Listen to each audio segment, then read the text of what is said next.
تعرف ملخص للشكل الهزيل اللي ظهر بيه الاهلي قدام بيراميدز؟ هلخص لك كل ده في الجون التاني بس اللي دخل في النادي الاهلي.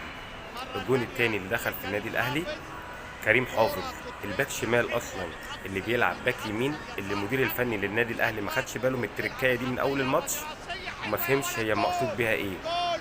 من غير اي ضغط ومن غير اي حد ما يقرب له، بيلعب مرتاح، بيعتمد على رجليه القويه اللي بيلعبها من اقصى اليمين لاقصى الشمال مظبوطه. الكنترول من محمد حمدي لاعب بيراميدز زي الكتاب ما بيقول، وقف الكوره وعمل كوبايه شاي وجاب فطيره بالسكر وكلها، وبعد كده فكر يلعبها بالعرض من غير اي ضغط من ولا اي لعيب من النادي الاهلي. كريم حافظ من غير ضغط، محمد حمدي من غير ضغط، لعب الكروس اوفر زي الكتاب ما بيقول. الراجل جاي من ورا مش متراقب ولا حد باصص هو بيعمل ايه في المدافعين، لعب الكوره بدماغه عشان وليد الكارت يمتصها بطريقه جميله ويلعبها في الجون.